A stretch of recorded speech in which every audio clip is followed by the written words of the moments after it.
We need to come up with a new word for meditating because it's so funny, like whether we admit it or not, there's so much resistance around that word because there's resistance to being still. There's resistance to sitting and observing the mind because the ego mind says, no, get up, go do this, go do that. And everybody experiences that. Everybody does. So one of the things that I did to make meditating easier was I just allowed myself to do it anywhere, at any time. One of the best times is like when I first wake up in the morning and when I go to bed. Actually, if you meditate as you fall asleep, you can astral travel. But that's another video. So, and then also like, all these rules, like no rules. Just sit, even if you're just sitting at the bus stop or whatever. I ride buses in Mexico, so I just sit at the bus stop. But wherever you're at, just try to find time to get a clear mind, right? And if you are gonna like formally meditate, which by the way, by making it a formal meditation, it seems to be procrastinated on it quite a bit. Have you noticed that?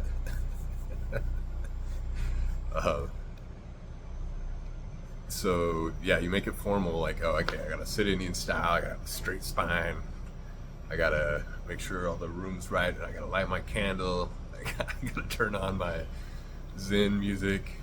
It's like, come on, man, just sit down and chill for a minute. Or if you got 10 minutes before your favorite show starts on Netflix, whatever you're doing, just sit down in quiet and just chill for a minute. You can do it all the time.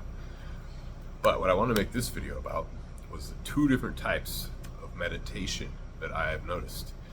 And there's all these different ways to meditate, guys. I'm not gonna, like, we could go into all the nuances, but the point of it is the harder you make it, the less people will do it. So the whole idea here is just sit down and watch your thoughts. Okay? Simple. But what I have noticed is there's two types. Number one, these are just what I came up with, what I see. Maybe you can relate. Number one is when you're alchemizing. Like there's times when you have thoughts and you become the observer. I do teach a method called the roar technique. It's in the comments below, or not the comments, the description. You don't have to use it. Use whatever you want, but basically you want to become the observer. That's like step one in spirituality. You need to become the observer. What I do is I drop back to what's called the seat of consciousness, and I start watching my thoughts. And there's times when I have to alchemize because there's stuff coming up. Like literally, guys, it comes up through your body. They're thought forms coming up. Got to do this, got to do that. Can't believe I did this. Why is that? I don't feel good. All these different things, right? And the first thing is just watching them and seeing that they're not you. Just be like, oh, okay, cool. Don't resist them, and don't play with them. Don't be like, that's right, I do need to do that, and you're right, and then yeah, I do. So you don't like build on them and tie these big old webs.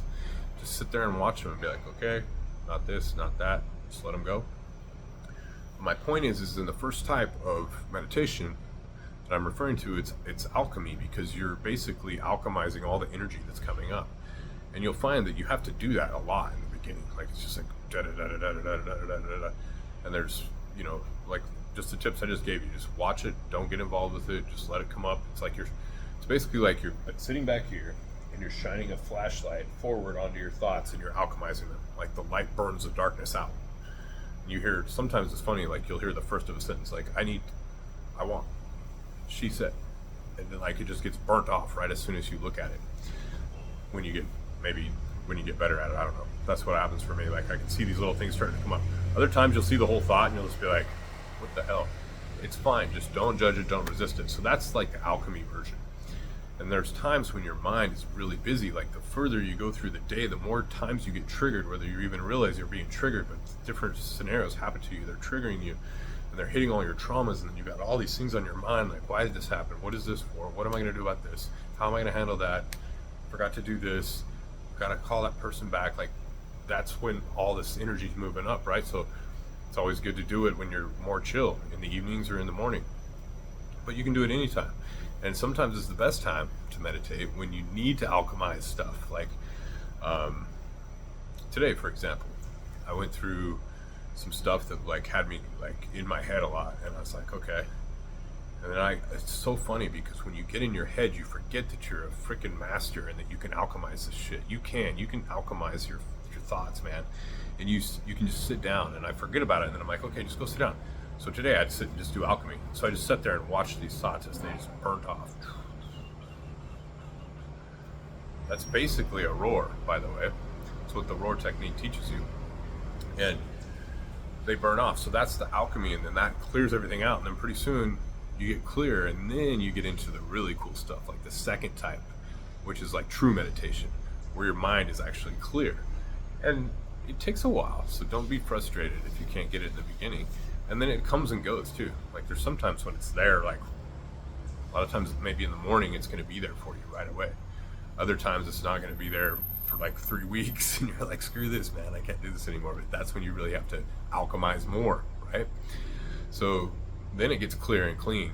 And then it's like when you're alchemizing, it's like one of the masters says, it's like Shiva making the waters, the moon dance on the lake, because the water's rippling, like the wind is the Shiva, and it's like, it looks like the moon's dancing. And that's like when you got to alchemize stuff. But there's other times when it's crystal clear and the lake's just perfect, and then that's when you can drop into true meditation. And that's like what the masters talk about, where it's just like, and then you can drop further back, further back, further back, and you can start to get glimpses over time.